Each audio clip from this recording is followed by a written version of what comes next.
All right.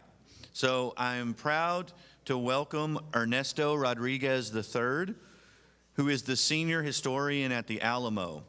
He is a San Antonio native and has devoted over 25 years to historical research. His deep knowledge and love for the Alamo's story and Texas history was recognized in 2019 when he was promoted from Associate Curator to Curator.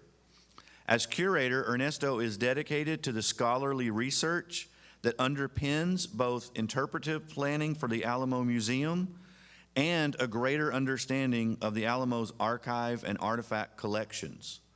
He has both a bachelor's and a master's degree in history from St. Mary's University in San Antonio.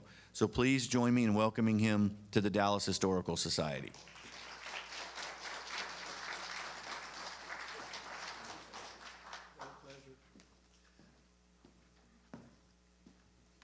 Good morning. It's a pleasure to be here. You know, right now, if I was at home in San Antonio, I would be going through sleet. And so it's pleasant to be here where it's nice and sunny. What we're going to do is we're going to cover the history of basically revolutions, but for us to understand the Texas Revolution, we have to understand the Mexican Revolution. All history is connected. Nothing happens in a vacuum. And one of those things that we get questions about a lot is people will come and ask, you know, why don't you rebuild the battlefield? And when you tell people, well, that means that we have to take down all of downtown San Antonio, they look at you funny because most people assume that the battlefield is just within the walls, and it's not. And so everything is connected. And so we're going to start with the Mexican Wars of Independence, because that gets us to the point where we have colonizations. So we will start. And, you know, I'm going to throw out so many things that you're just going to be like, please stop pronouncing these weird names. But we'll start. So, the Eve of Revolution. It's May 6, 1808. And what's happening is Napoleon is now in Spain. And one of those interesting pieces of our history is, again, like history is connected. When we pick a date, and you look at that date and then you move forward, you notice how these pieces fall together. If I were to pick a random date, 1776, American Revolution breaks out. Who helps the Americans fight for their independence? Spain and France. What happens when the war is over? They go home. When they go home, in France, a revolution breaks out. The French Revolution of 1789, which leads to the Terror. So when we think about terrorism, the French perfected it during that time with the guillotine and everything else. It then leads to the rise of Napoleon. And with the rise of Napoleon, you have him start his way of dominating all of Europe. And one thing that he ends up doing is he ends up in Spain. And in 1808, he forces Ferdinand VII to advocate the throne. He then puts his brother in charge. And when he puts his brother in charge, his brother does something very interesting. He sends emissaries to New Spain to tell them, guess what? You're French. So you can imagine how that went. It didn't go very well. They got arrested in Texas and then were shipped south. As they're going south, they have another job to do, and that's promote revolution. Because if you can turn them, they won't be loyal to the crown in Spain. So they start marching them down, and they're starting this idea of a revolt. And so when they're doing this revolt, they're going from town to town as they're being shipped to Mexico City, and they pass through the town of Guanajuato. That town is very interesting in its own right, because there's a parish priest in that area that overhears these ideas of a revolution. And he will start a literary club in order to be able to promote a revolution. And so this literary club, and this is one thing about PowerPoints that I typically do, is I forget to look back here and I just talk. And so if that happens, you now know. And so this literary club starts. And so with the start, it begins with some prominent members of in the area, and one of them is Father Miguel Hidalgo y Costilla. He's the ringleader. He has a gentleman by the name of Ignacio Allende. There's a lady that they call La Corregidora. She Josefa Ortiz de Dominguez. She is the wife of the main officer in the area, and they're all part of this. One of the most important things I can teach you today, other than history is all connected, is if you decide to start a revolt, do not include people that work for the government. One of the guys that actually is involved in this works for the post office. And he's so excited that he goes and he tells his boss, guess what we're planning? Doesn't go over well. And so they're discovered and they begin to arrest people. Now we all know El Grito de Dolores, the 16th of September. But no one ever thinks about the fact that the original date was supposed to be December 8th. But because they are caught, they start planning really fast. And it's one of those fun stories because the corregidor, who is also involved in this revolt, is now faced with a dilemma. He is ordered to arrest the people that are involved in the revolt. And, well, if you don't want to be caught, the first person you arrest lives in your own house. So he arrests his wife. And he puts her in house arrest, and so she's upstairs on the second floor of the house. And it's one of those fun stories where they say that she wrote a note, and she dropped it out the window to the mayor who was walking down the street.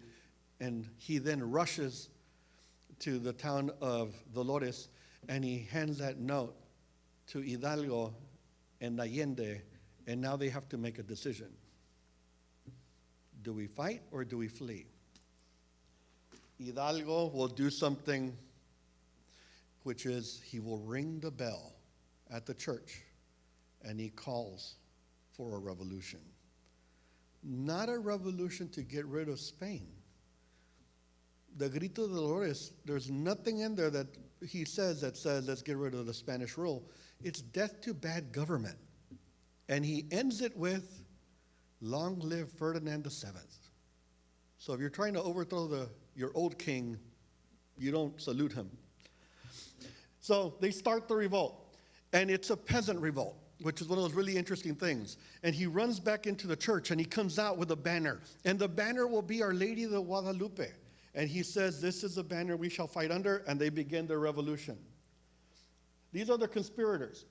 Now, the guy that's a troublemaker, Mariano Galvan. Again, postal person. Not good. But these are it. Now, they start the revolt, and it's actually working out pretty well. They're doing things, doing a lot of harm. Here's some images of them. And as this revolt's starting, it actually gathers steam, and it spreads to Texas. It spreads to Texas really early. If you have the pleasure of going to Mexico City, and you go visit the Metropolitan Cathedral, which is one of the largest cathedrals in the Americas, you walk behind the cathedral, you go one block over, and there's a Plaza de Santo Domingo. There's a church dedicated to Santo Domingo, and there's an image of her right in the middle, the corregidora. She's sitting in a chair. If you stand right in front of her and avoid the pigeons, and you look straight across where she's facing, there's a building there. If you're ever wondering where Stephen F. Austin was kept prisoner, it's that building. It's now the Department of Education. So here we go. Galvan leaks the information. They're forced to action. The Grito de Dolores happens. And there's the banner. These are other revolutionaries. One of the fun parts about the Mexican independence movement is that early on, the ones that are leading these revolts are priests. So the church is the one that's leading these revolts. You think, why is the church doing this? Who talks to the common people on a daily basis? Clergy. They deal with the people that are at the lower classes. Now, the fun part is Hidalgo, Criollo, the child of Spanish parents. So he's at the top of the caste system, but yet he's devoted his life to a parish, so he actually understands what's happening on a deeper level. The fun one will be Guadalupe Victoria, but we'll get to him shortly. Now, in Texas, like I said, there were revolts here. Now, 1811, the Casas Revolt. Casas Revolt's a really interesting revolt because it's led by a former officer in the Spanish army. He leads this revolt. He takes control of San Antonio. He takes the governor prisoner, and he's like, let's do it. And he sends people to Nacogdoches. He sends some troops north. The troops that go to Nacogdoches cause some problems in Nacogdoches. They start basically robbing people. And so he gets word of this is happening. They send him back. He's about to try them. As his revolt's starting to fall apart, a gentleman arrives on the scene, one of the Aldama brothers that was with Hidalgo. He's coming to San Antonio to then basically go from San Antonio to New Orleans. The entire revolutionary head of that time, Hidalgo, Allende, Mariano Matamoros, they're all moving north to come to San Antonio and then move over to New Orleans to procure firearms and aid. Well, as one of the Aldama brothers arrives, who is the treasurer of the expedition, these men are in town, they're in trouble. They see him, and the first thing they see is a well-dressed man. And their way to not get in trouble is they use the phrase that always helps. He's French. And so everybody's like, he's dressed nicely. So they arrest him, and unfortunately he is executed. And so Casas, who was a supporter of the Hidalgo revolt, unknowingly executed one of the Hidalgo people. Casas is then basically tried because he's captured. He's tried in Monclova and executed. His head is cut off. It is put in a bag with salt and brought back to San Antonio, put on a pike as a warning for all those that revolt against Spain. The Green Flag Rebellion begins, and it's made up of Americans, Mexicans, and Europeans, and they come in and they start their revolt, and it's very successful. They take Goliad, and there's a wonderful document that talks about Goliad and the siege of Goliad. They're inside the Presidio La Bahia, and the Spanish government is outside. And unfortunately, because of everything that's happened over the course of 200 years, we've lost the original town of La Bahia, which was right outside the walls. So it's hard to interpret it without knowing that the Spanish army is like there, and you're in here. But there's a wonderful court record, and there's a man that was a witness, and he says, you could see the fires going day and night as they're repairing things, as the blacksmiths are working. What are they repairing? Where are they getting this wood to keep the furnaces going? Well, they're walking out because that's a terrible siege. But with that, they end up moving to San Antonio, and they capture San Antonio. And so there's a battle of Rocio, which if you were to have been in Texas prior to the turn of the 20th century, you would have called that the Battle of Salado Creek. And then they changed it to the smaller tributary next door because it's hard for us to remember two Salado Creek battles at different periods. So they did. But the Battle of Rocio is very interesting because they capture the governor of Texas and they capture the governor of Tamaulipas. Herrera and Salcedo are captured. They're brought back to San Antonio and they're held at the Alamo. There's a wonderful record that's another court record. And a gentleman says, one day they brought out the horses and they put all their gear on the horses. They mounted up with the officers and they took them for a ride. Later that day, the horses appeared and they had no riders, but all the gear and their clothing were on it. Well, the gentleman Gutierrez, Jose Bernardo Gutierrez de Lara, actually went out, ordered them executed. They were killed at the site of the Battle of Rocio, and their gear came back. The Spanish government didn't like that, right? You killed two governors. So that forces Joaquin de Arredondo to march north. And he starts marching. Now, the gentleman that had captured Hidalgo in 1811 and led to Hidalgo's execution, along with the entire head of the first revolt, is sent to come and do recon work. His name was Ignacio Elizondo. And he shows up. His job is to just do recon work. Don't attack, just watch and report back. The reason that he told him that is if Elizondo takes on the insurgents, and wins, who gets the credit? Elizondo. If Elizondo does the same and gets defeated, who gets the blame? Arredondo. So it's a no win for him. So he says, just do recon work. So he's sitting there. It's a Sunday. The men that are inside of San Antonio have chosen a new leader, a gentleman by the name of Toledo, because most Americans were not in favor of these random executions. They were like, we signed up to fight. So Gutierrez de Lara falls out of favor, and a Spanish-born gentleman takes over, and his name is Toledo. And so they decide to attack this group that's at the heights of the Alazan.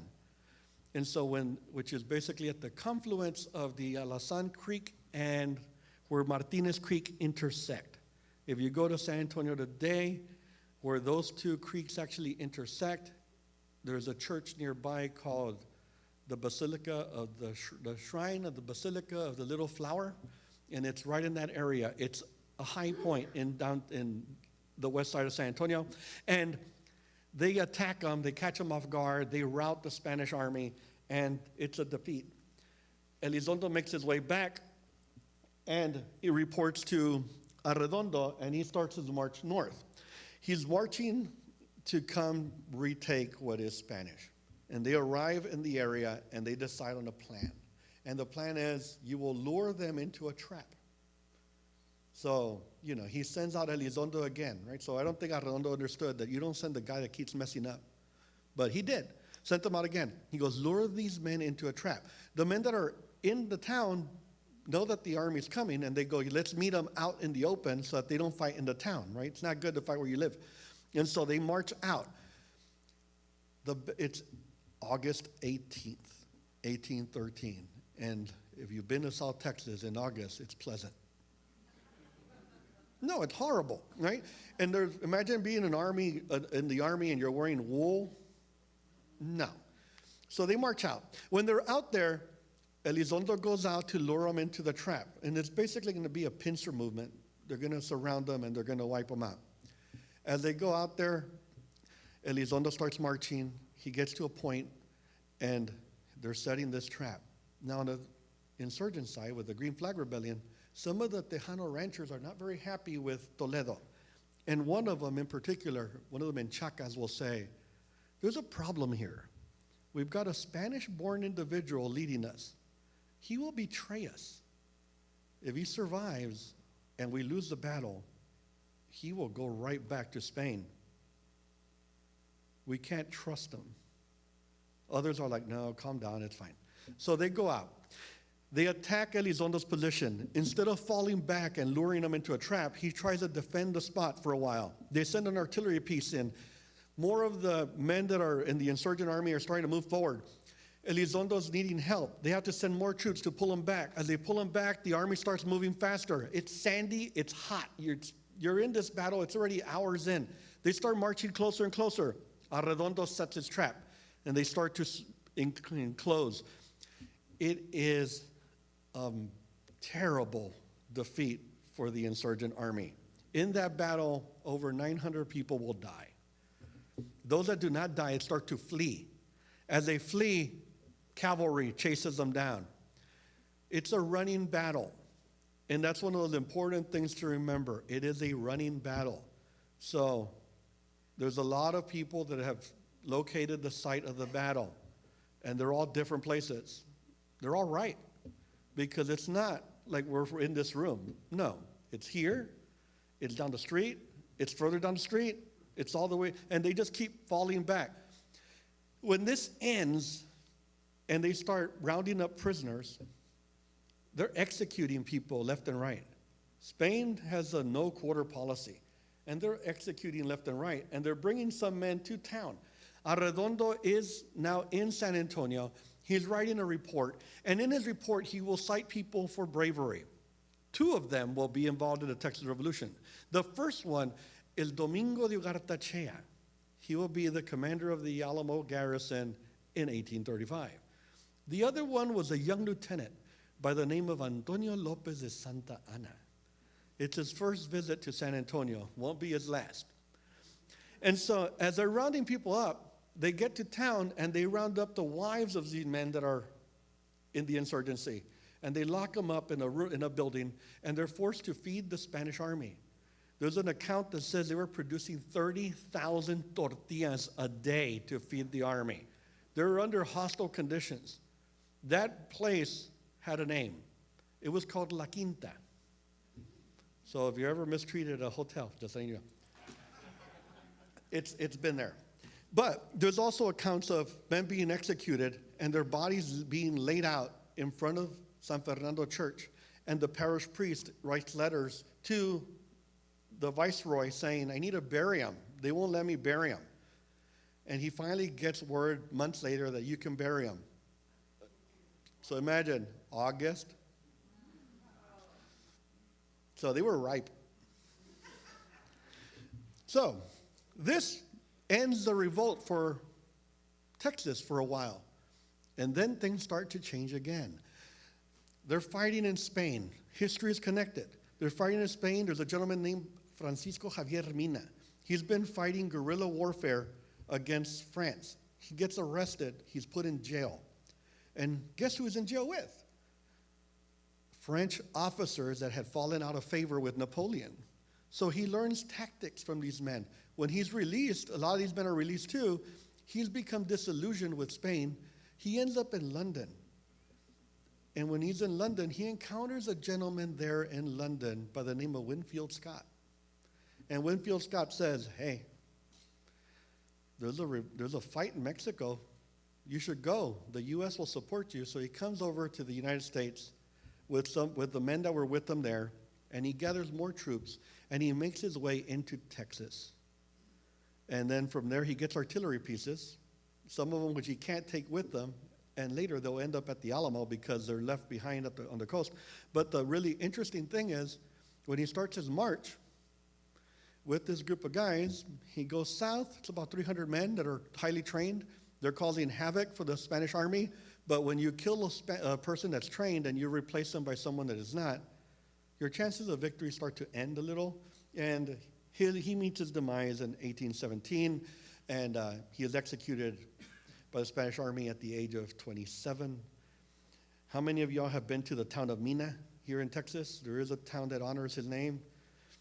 It was changed to the name of Bastrop. Yeah. So he went from a guy that's a revolutionary hero to a make-believe baron. Now, with the death of Hidalgo in 1811, José María y Morelos takes over. Now, he's fighting in the South. So when we talk about the independence, the war in 1810 through 1821, it's actually the wars for independence. Every revolt will start, end, because their leaders all die, and so someone else has to take charge. Morelos takes over, and he also has a small group of men, and they're fighting, and they're having victories. He ends up doing something different than Hidalgo. Hidalgo had made a proclamation, and the proclamation was, we are all equal. He goes a step further, and he convenes a convention that actually does something, and it's called Los Sentimientos de la Nación. Now, if you look at Morelos, what do you see? Is he full Spanish? No. Is he full Mexican? No. He's got African blood in him. He's dark complected. And they believe that that's why he's always pictured wearing a do-rag to cover his hair. But he was also a parish priest. And so what ends up happening with the Congress of Chilpancingo and the Sentimientos de la Nación, he abolishes slavery in all the states, and all people are equal. He also declares independence in a legal document.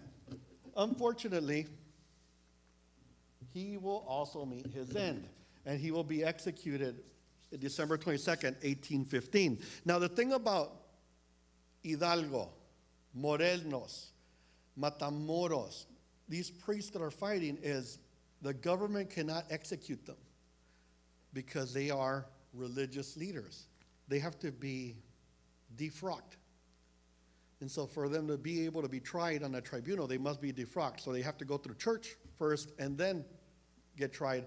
And if you've ever seen some of the paintings of Hidalgo, right before the execution, he has his hands bandaged. And there's a reason. Part of the defrocking process is they get a wire brush and they scrape your hands so that you can no longer bless the sacraments. And so you can imagine that. When he was executed, or Morelos, one of the things that was in his possession was a little book, and it is the Soliloquies of St. Thomas Aquinas. And so it's a wonderful thing to read. His was really special. It has the metal locks on it, and it's at the Archivo General de la Nación. It's one of the main items in their collection. But he's executed. The next gentleman to take over is a gentleman by the name of Manuel Ramón Naudauto Fernández y Felix. Everybody. The thing about him is that he makes a decision. He's one of Morelos' men. And he makes a decision, and the decision is, one, I got to change my name. And he does. He changes it to Guadalupe Victoria. Reason for that, Our Lady of the Guadalupe is a patron saint of Mexico. She is our guide. And Victoria, the only outcome that we can have is victory. So he's made up his mind. And so he begins to lead a guerrilla warfare. What's very interesting is when he's leading the war and fighting, they're at the ball court in Oaxaca. It's one of the ruins. They're at this ball court. It's flooded. Spanish army on the other side. His rebellion is this side.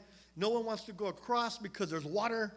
And he does the following thing. He pulls his sword out. And he says, Di mi espada en prenda y voy por ella. I pledge my sword, and now I will go get it. And he flings it across the water, and he jumps in and starts running. All the men follow him, and they defeat the Spanish at that battle. So he's an interesting character. He continues, and at one point, another gentleman joins him, Vicente Guerrero, and Vicente Guerrero and Guadalupe Victoria join forces, and now the army is growing. Now they're fighting against men that are regular soldiers.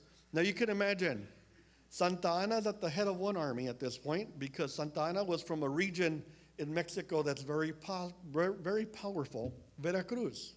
Veracruz is one of the main ports in Mexico. Acapulco's the other.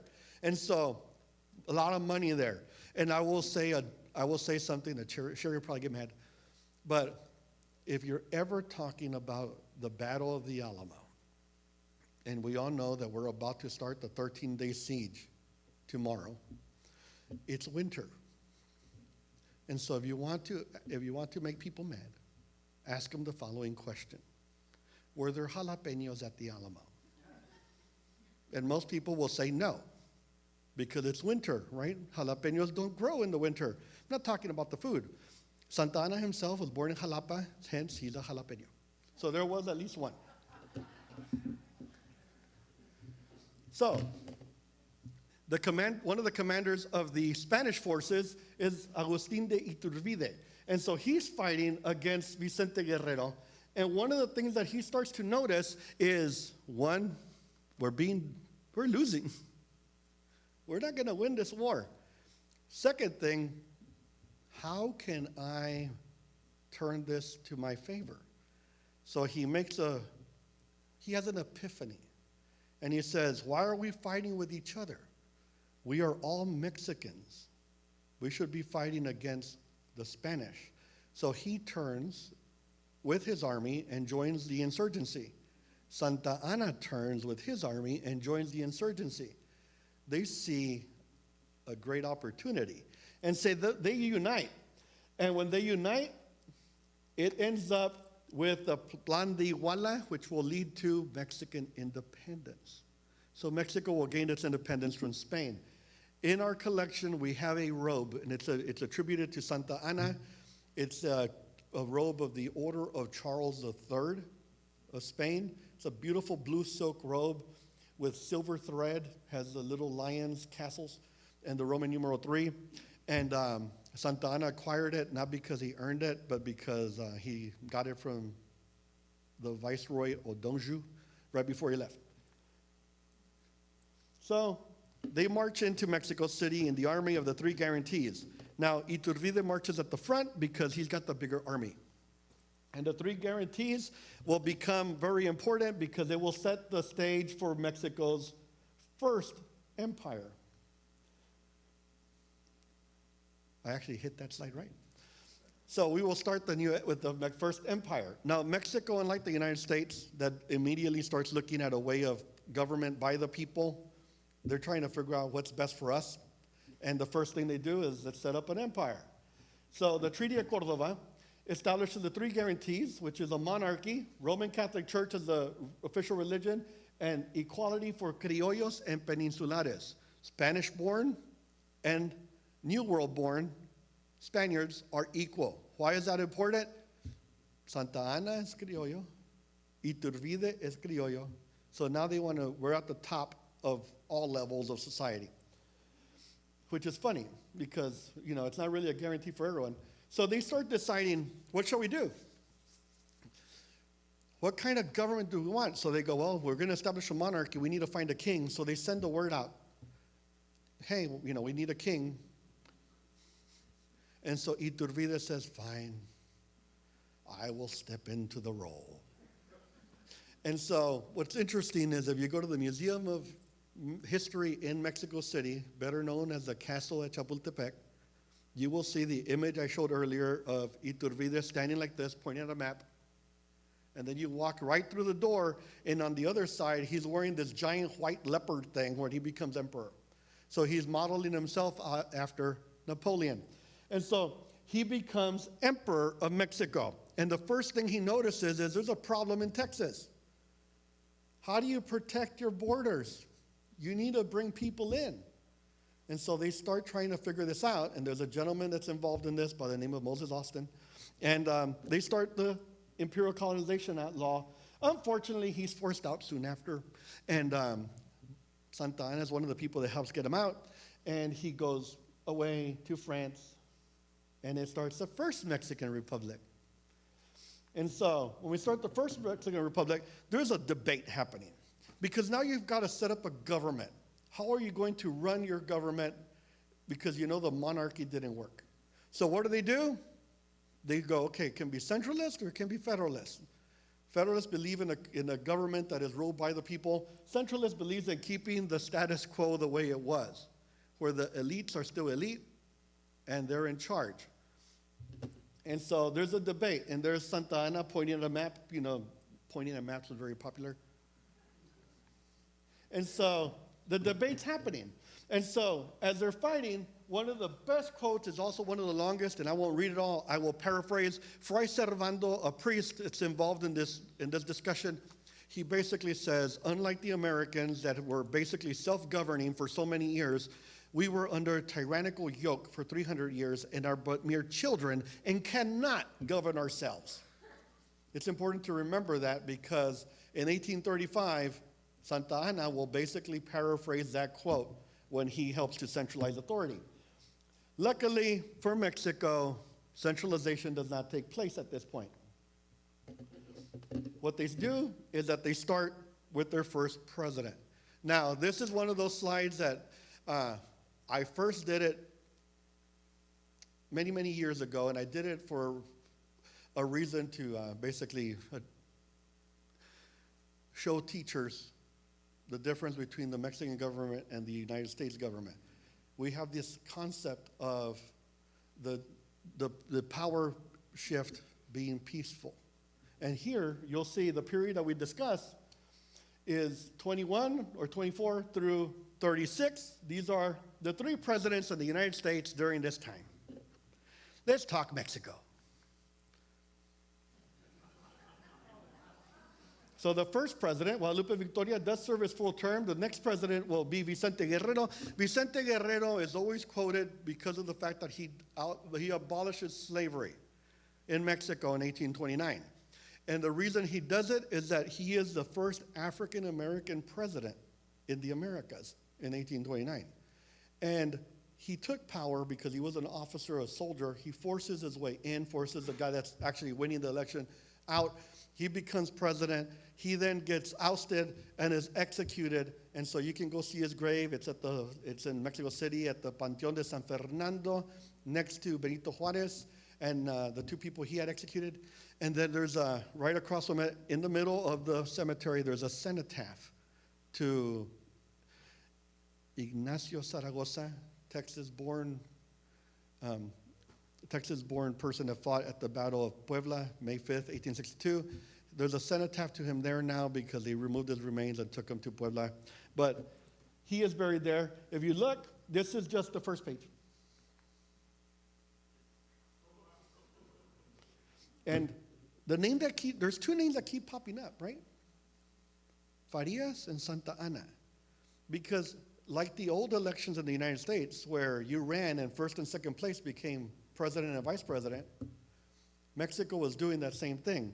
So whenever Santa Ana was elected, second place was typically Valentin Gomez Farias. So what's interesting is Farias, true federalist, believed in the federal idea of a rule by people.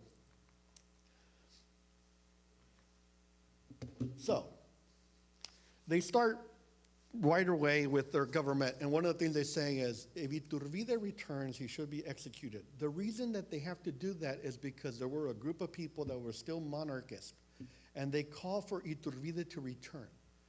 And so when they do this, they send a letter to him, and they go, hey, you should come back. So government passes a law, and when they do that, well, he gets here, and it's really sad because they say that the boat with the letter saying, don't come, you're going to get killed, passes by the boat that has him, and they see each other. They land. First thing he does, I am home, and they go, well, no, you're not. And they execute him. He will basically do something, and he'll say, Mexicans, even in this act of death, I recommend to you love of our fatherland and observance of our holy religion. I die for having come to assist you, and I die happy. Because I die among you, I die with honor and not as a traitor. 1867, Maximilian of Habsburg, when he's about to be executed, he says, I die as a Mexican among you. History is repeated. And that's one of those important things. If you look back, you will find that history is repeated. A few months ago, there was a comment made about Canada. Jefferson actually said it before that, and he said, we can take Canada with a militia. So history repeats itself. There's a treaty that sets the eastern borders with the United States. There's an insurrection against the first president of Mexico. Santa Ana helps to undo it, but it sets that precedent for a coup, which is why you have so many changes in the Mexican government. In 1828, they elect a new president, and unfortunately, Guerrero does his thing and causes problems. Lorenzo Zavala, a very important person. He is the guy that actually writes the Constitution of Mexico.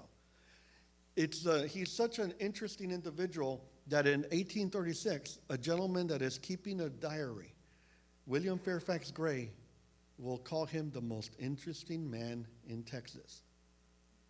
Dos Equis would later say the same thing. So this is just showing the shifts. Now, Santa Ana, because he actually helps, he is awarded with the highest rank you could be given, which is the General Division. And so he's making his way up. Again, he abolishes slavery, but he makes special concessions for Coahuila y Texas. He also makes special concessions for Veracruz and Acapulco, because that's where the majority of the enslaved people are being held. And then he basically tries to expel all the Spanish. Spain tries to invade Tampico. Santa Ana forces him on the beach, and he is known as the hero of Tampico. At the Alamo, we have a sword that was presented to Santa Ana, and it says Tampico 1829 for his heroism. Now, one of the interesting things is that when we talk about Santa Ana and centralization, he does the same thing Guerrero does. He uses the Constitution to his favor. He calls for the act of extraordinary power, which Congress can grant the president. Guerrero refuses to give it up. They lead a coup. He's executed. And if you notice the last line, with his death, 5 of the major revolutionary leaders are dead. So how many of our revolutionary leaders were killed by each other? Not that many. But Mexico, they're basically whacking each other left and right. It leads to the rotating presidency, and so you'll notice between 33 and 55, 36 times that changes hands. You know, if we were to do that math, how many presidents would the United States have at this point? A lot. So Valentin Gómez Farías will take over for Santa Anna because Santa Anna is elected. Santa Anna likes to chase but doesn't like to sit behind a desk. So he goes, I am feeling ill. I must go home to my hacienda to recuperate. And he leaves his vice president in charge. Now, Valentin Gómez Farías starts looking at the government and goes, there's a problem here. The church has too much power. The military has too much power. The landowners have too much power. And so he enacts laws to restrict their authority. Who gets you elected in Mexico? The military, the clergy, and the landowners. So they go talk to Santa Anna, and they go, hey, you need to do something about your government. And he goes, well, okay, we will, but I need to be able to enact extraordinary powers. And they go, fine, which starts the process of centralization. And if you notice, some of the things that he does is he secularizes the school. The oldest university in the Americas is the University of Mexico, UNAM. It starts as a pontifical university in the 1500s. And now it's a national university. And they secularize it. They also tell people, you don't need to pay your church tax. And then he makes sure that the government is the one that's appointing the new priest and not the papacy. So it starts a lot of problems. And the California missions are secularized. And as a result, Santa Anna is brought back and he becomes a centralist. Which leads us to colonization. With the Colonization Act of 1824, people are starting to come over. And empresario contracts are issued through the Mexican government. Among them, Stephen F. Austin, old 300. He starts bringing families into Texas. And as he does, it becomes very successful. Not legally, but people are coming over. So in order to come to Texas, you had to become Mexican citizen, Roman Catholic, and you had to have a letter of good standing. First 300 do. But it's like a party. How many of us have gone to a party and you're sitting there and you're like, you know who would really like this? Bob. So you call Bob, and then Bob calls another friend. And all of a sudden you turn around and the guy that starts fires is sitting next to you and you're like, oh, who invited him? Well, you did without knowing. People are coming over. 1828, Mieri Terran does a census and he finds out for every native-born Mexican or Tejano, there are 10 that are not. There's a population of 30,000 immigrants in Texas. And so he writes a letter. And the letter, basically paraphrased, says, we need to do something about this or we're going to lose it. He goes, if you were to pull a person from London and drop them in Mexico City, they will become Mexican. And vice versa. But if you were to pull either one of those men and drop them in Texas, you don't know what you're going to get.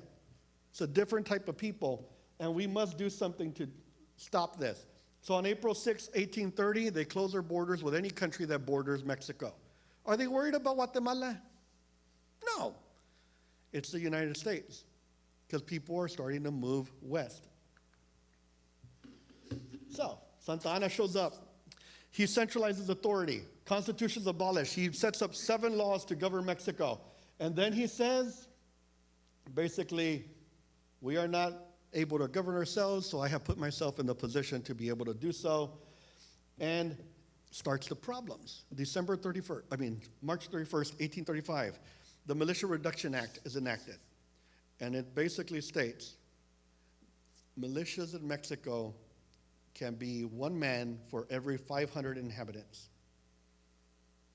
Texas, imagine the biggest city at this point, San Antonio, could have 6 people in the militia. If you're attacked by Comanche, can 6 people save you? No. The other part is all artillery will be sent to central locations. The Alamo is a central location in Texas. Which leads us to the Texas Revolution, which is a fun part. October 2nd, the Battle of Gonzales. 100 men are sent from the Alamo garrison to go and bring back a piece of artillery. The piece of artillery is a 6-pounder made out of bronze. And it's not the Esmeralda that they have, it's a big one. And the reason is they need to bring big guns home. And as we go out, the orders are do not fight. Just bring the cannon back. Keep the cavalry intact. They get to the banks of the Guadalupe River, and when they are there, they notice there's a problem. The ferries are on the other side. And so because the ferries are on the other side, they can't cross. And so it leads to a shouting match. 18 men are on the other side. And these 18, because we are in Texas, are now known as the Immortal 18. And the lieutenant yells out, "I'm here for the cannon. We can't give it to you." "Why not? Mayor's not here. Come back later." Now, the cannon had been loaned to Green DeWitt in 1831. And Green DeWitt had said, "When you want it, I will return it." It didn't work. It was just meant to scare. And so problem is, Green DeWitt's dead, so he can't return anything. So he goes, all right, and he moves his troops over. He gets called back. When he gets called back, about a day and a half later, there's now 180 men on the other side of the river. He still has 100. And they yell again, "Here for the cannon." And someone will yell, "If you want it, come and take it." And the Mexican army moves. Texan army crosses. They're walking. It's foggy. They bump into each other. Shots fired. They fall back. And they wait for the sun to clear, the fog out. And what's interesting is that cannon that had been non-working, they got it to work. And it's sort of, again, imagine going to a barbecue. And we get, you get there early, and there's like 4 or 5 guys staring at this fire that hasn't started yet. Every one of those guys is going to have a different idea of how to start the fire. One of them will say, "Put gasoline on it." One of them will say, "Blow harder." One will say, "Add water." There's this conversation happening when they're trying to fix the cannon. So they go, "Let's just drill a hole." Had one hole that had been plugged. They drill a second hole in the wrong spot. They plug that one. They drill a third hole the size of a thumb. So when that cannon goes off, fire comes out the front, fire comes out the back. And the officer in charge of the Mexican army stands out there and goes, "Why are you shooting at us?" And their response is, "Because you are a centralist. We are federalist, and we're here to defend the Constitution of 1824. His response is, "I'm not a centralist. I'm a Republican, little r, and I'm here to defend my country as I have been ordered," and he had just been ordered home. So he turns his troops, and in true Texas fashion, we look at each other and go, "We defeated them." Let's take San Antonio. On the 9th of October, a lady loses a dress, and someone paints, "Come and take it" on it with a little cannon. It's getting harder and harder to actually find that type of flag now because now they have everything other than the cannon on it. But this is what it starts. And so the next one, Concepcion, and it keeps moving. And so I'm trying to remember what my next slide is, because last time I went through this and then I found out I had put all of the battles behind it, and I had talked about the battles without showing any slides. So we'll find out. Well, there you go.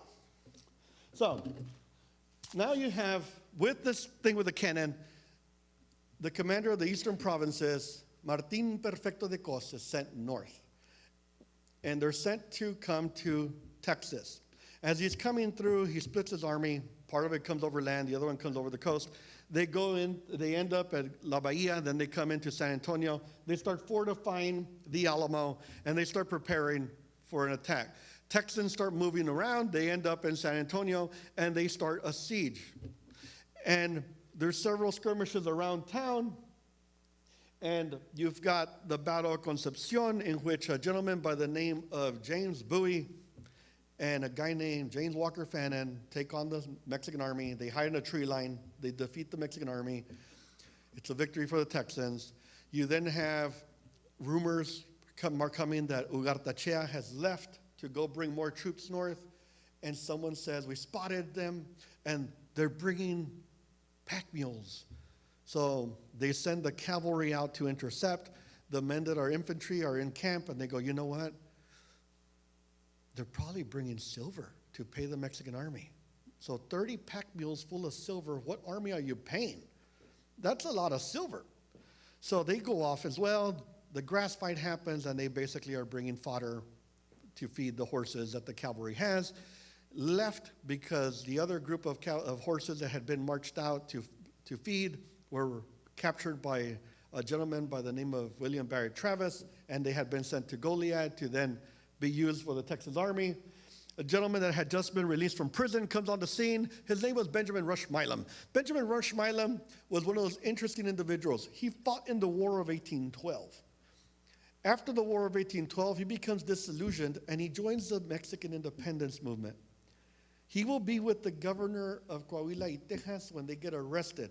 They're put in prison. And I will say, if you were put in prison during this time and they sent you to Perrote prison, you were lucky, because a lot of people escaped from there.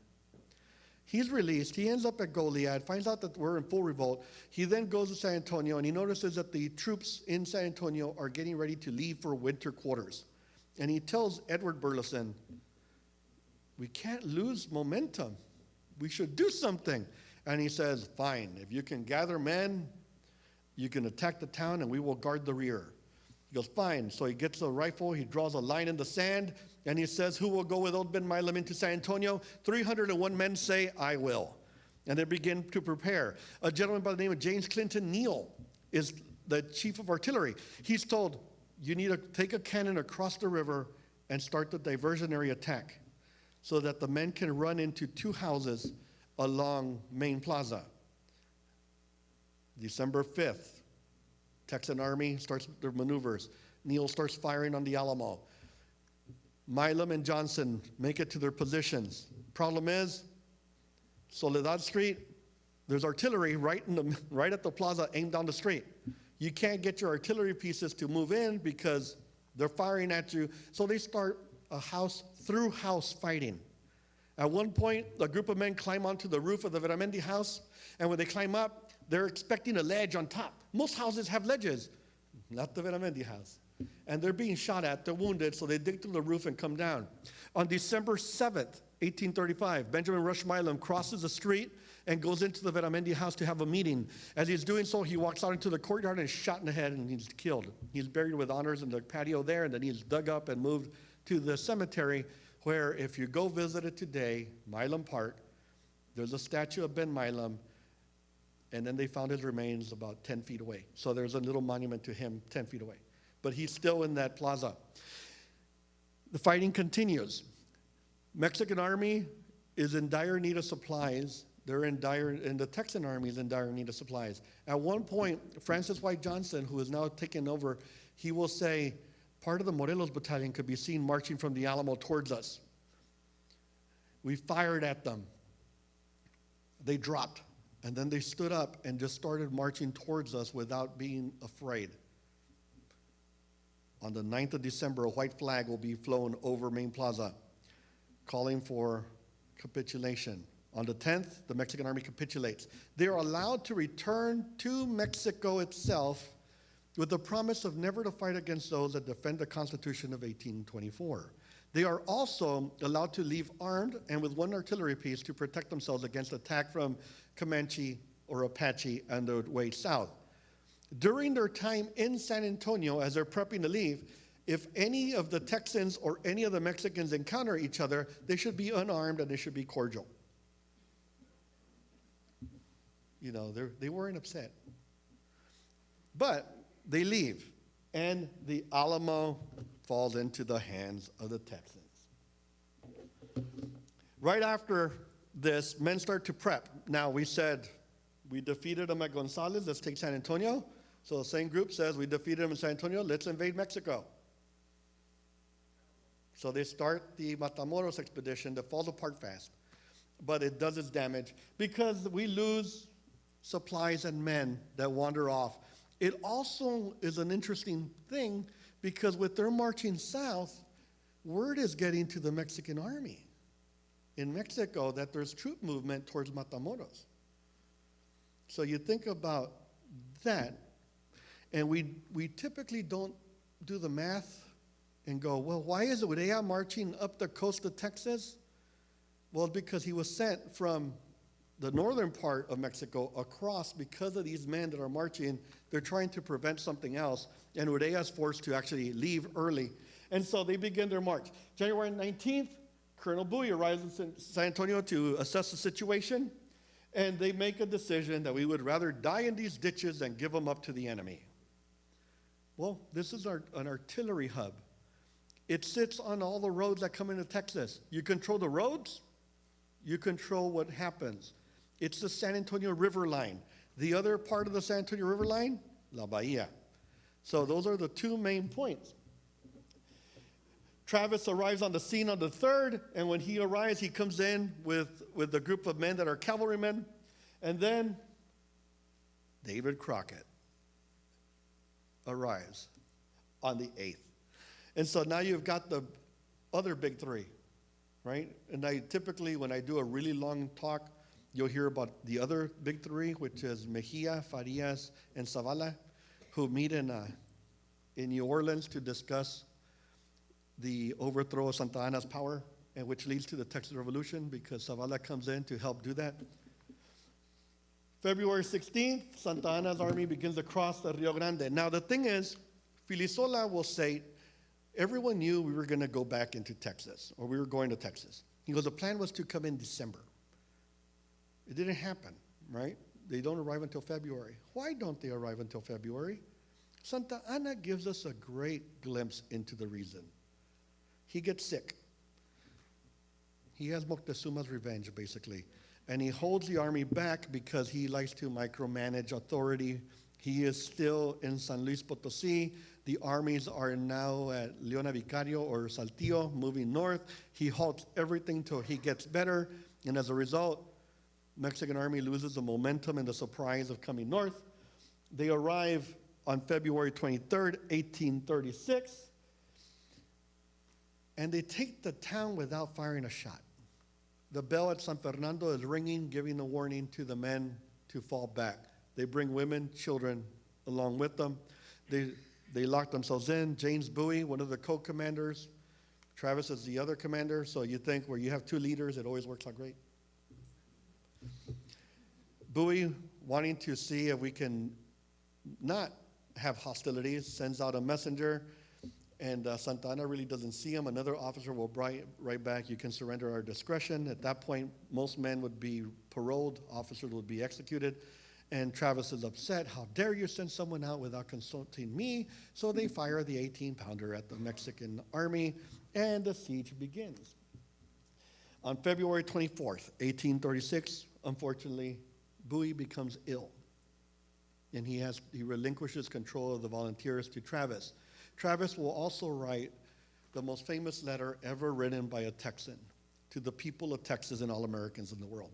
One of the most interesting things about that victory or death letter is when you actually read it, you know who the audience is.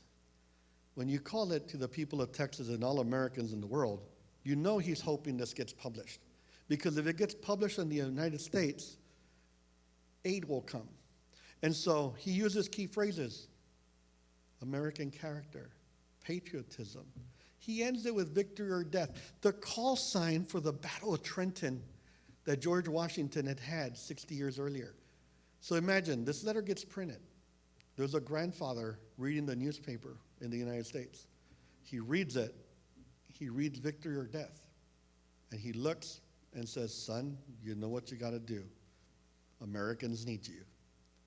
And they'll start coming. It's a very well-written letter. And so he goes out. And aid does come. Aid is coming. But how do we travel? That's the thing. We think about travel in the modern sense, not in the 1830s sense, where it's like, well, I'm going to travel from Dallas to San Antonio. Better start walking. Or get on a horse, but you're not going to be there in 3 hours. And so men are moving, and they're moving slowly. On February 28th, we get word that Fannon's coming. And then he's not. March 1st, Gonzales Ranging Company comes into the fort. March 2nd, Texas independence is declared. Now the thing is, people say the Alamo defenders did not know they were declaring independence. Yes, they did. We had people there at the convention with that idea. They didn't know it happened, but they knew that that's what the goal was. Our 2 delegates were there to do that. March 3rd, Bonham returns. When he returns, he comes back and he has letters, and one of them is from Three-Legged Willie. For God's sake, hold on, help is on the way. March 5th, Santa Anna has his council of war, and he basically says, what shall we do? It's rhetorical, but you know someone had to answer, we should wait. And so they basically go, no, we shall not wait. We will attack. And he gives them all the instructions, and he says they should wear the uniforms. They should just have their cartridge box, their musket, bayonet, shako, and they must wear their shoes. They were issued 2 pairs of shoes and 2 pairs of sandals.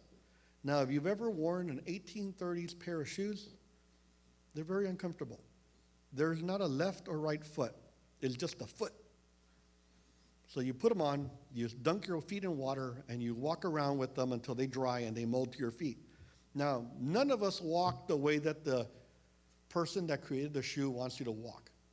So we all walk in different patterns. So you can imagine when you start wearing them out, you take them off, you switch your feet, you wet them, and then you do it again. Very uncomfortable. But when you're going to die in battle, you need to dress up. So he tells them to dress up. He then says, cavalry will start circling at 3 a.m. Now, the commander of Mexican cavalry doesn't get his due. He has written more military manuals on cavalry than anybody up to that time. They're using his manuals in Latin America as well as Mexico, and he's here, Ramirez and Sesma. One of the fun parts that Santa Anna also does is that he tells his officers, oh, by the way, I've chosen someone to take your place when you are killed. So morale is boosted. And they prep. That night, everything goes quiet. Cannons that have been fired against the walls of the Alamo go silent. Defenders start to sleep. At dawn, it begins. Some soldiers are lying outside in the cold, damp earth begin to yell, Viva Mexico, Viva la República, Viva Santa Anna. And it's sort of like a football game. One person starts to yell, everybody starts to yell, and they all start yelling. The Alamo defenders are awoken. As they awake, they start running to their positions. They run into Travis's headquarters, and they tell them, they're here. He grabs his shotgun and his sword, tells Joe to grab his shotgun, and they run, and he yells, let's give them hell, boys, no rendirse, muchachos. And he runs to the north wall. He will die shortly after. The Alamo has lost both commanders. Joe will tell us, I fired my shotgun. After he fell, I fell back, I fired my shotgun, and then I fell back and I hid until the Mexican army found me. As we're watching the battle unfold, Texan artillery is firing constantly. Horseshoes, chains, nails, canister shot, grape shot. LaGrange, which is just a sack full of metal. So you can imagine getting to St. Peter's as a Mexican soldier just got hit by an artillery barrage, and St. Peter goes, how'd you die? And you're like, spoon. Attack begins. By 6:30, it's all over. All the Alamo defenders will be killed. Mexican casualties are high. They don't have a medical detachment with them. So a lot of them will die from their wounds later. And so when you think about this, it's a terrible event. Women and children and slaves are spared. Susanna Dickinson travels to give word. 19th and 20, we have the Battle of Colero Creek. Fannin surrenders to General Urea. And when he does so, he has his council, and when he talks to him, he goes, hey, what are your terms? And Urea's basically, well, you can surrender at our discretion. Fannin goes back, they agreed to all my terms. March back to Goliad. Word comes from Mexico City. Now you have to think about Santa Anna at this point. He is not the president of Mexico. On December of 1835, Tornell had passed a decree, Secretary of War, that stated Mexico is not at war with anyone. Anyone fighting against Mexico is a pirate or a traitor and should be treated as such. Word comes in. It goes through Santa Anna to Urea. Urea's not at La Bahia. Portilla is. He gets the orders to execute, and Portilla will write a scathing letter back to Urea saying, I signed up to be a soldier who will kill in combat, but I never thought I would kill in cold blood. That letter is in the Alamo's collection today. As they execute all of Fannin's men, People start fleeing. The San Antonio line has fallen. The Alamo has fallen. La Bahia has fallen. People start fleeing. You have Houston at Gonzales with a nexus of an army that was created by James Clinton Neal, and they start marching to protect the rear. Men are joining the fight, and as they're joining, they're marching and marching and marching. They get to basically a fork in the road. One takes you to Louisiana, one takes you to history.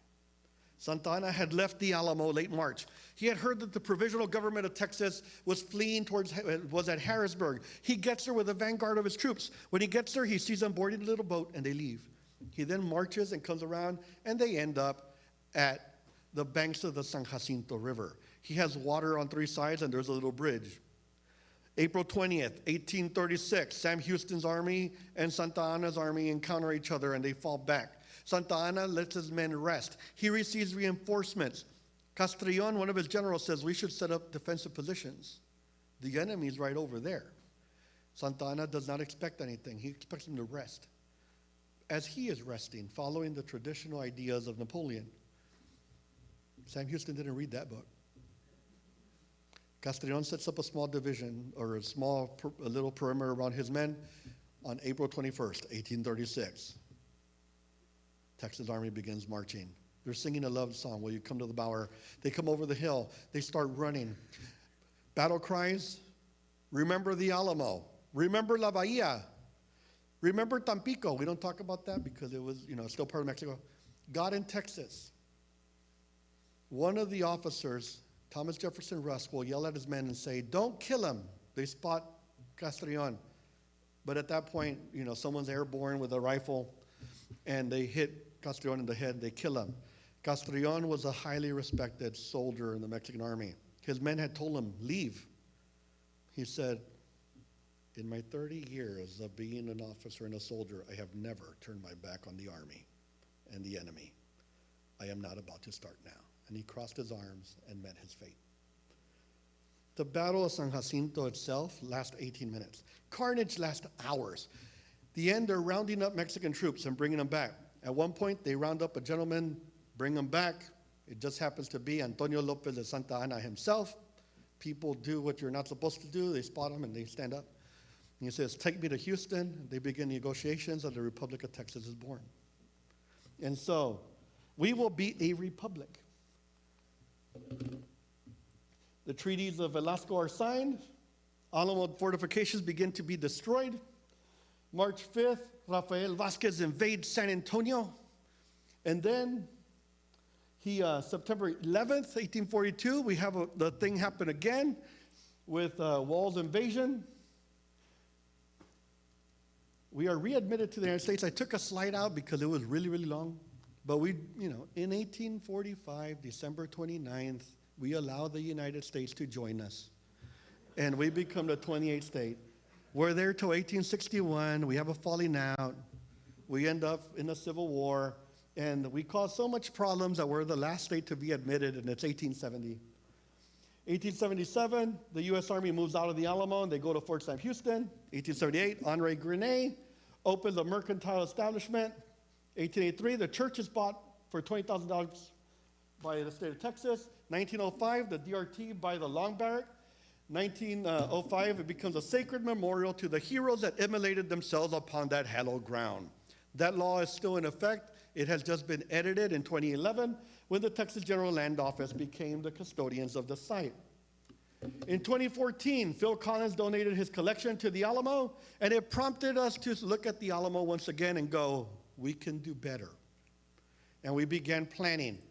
In 2021, we opened the 18-pounder exhibit, which has now been taken down because it's going to be redone with the new Paseo opening to go to the Hyatt. In 2021 as well, we opened the Palisade exhibit. In 2022, after 8 years of negotiations, I was able to bring the Donald Louisiana Spanish Colonial Collection to the Alamo, filling a gap in our story. And then in 2023, March 3rd, the Ralston Family Collection Center opened, which is the first facility that's specifically built to house our collections. So that was a very exciting day. And we are now in 2025. We are in the process of building a new visitors center and museum. So the Ralston Family Collection Center has an exhibit space of about 10,000 square feet of exhibit space. We're going to up that to 160,000 square feet. It'll be multiple floors, and when we are done, the entire plaza will be beautified. Tomorrow we have a special event, and it is Fandango, and we're opening up Plaza de Valero because we're bringing the plazas back to the people so that it can be pedestrian friendly. We can reactivate them. And so, a lot of changes happening, and at the end of this year, we're hoping to open our education center, which is a Texas Cavaliers Education Center. So we're trying to have a spot for school kids to come through and learn about the history of the Alamo before they go onto the grounds. And in 2027, when our new museum opens, we will hope that what we have done, not only through conservation of the church in Long Barrett, but through all of these projects, that the people of Texas will be proud, and they will come and visit us. If you want to know who I am, there it is. I'm here all week. Actually, no, I'm going back home. But I hope that you all enjoyed this short presentation. It's been a pleasure. And always remember the Alamo. Thank you for that informative presentation. I like to think I know a little bit about Texas history, but when I first heard Ernesto speak, there were so many new things and aspects of the Texas Revolution, and I'm very thankful that he was able to come up today and share that information with us. Just a couple of things before we dismiss or before we depart. Again, we could not do this without our sponsors. We want to thank Reed and Stanley Graff, who make this annual event possible, and all of our members and benefactors. If you're interested in membership, there's materials available at the back. Also, our next event will be on March the 6th at 6:30 p.m. It's called Risking Everything for Freedom, the women who crafted the Underground Railroad to Mexico.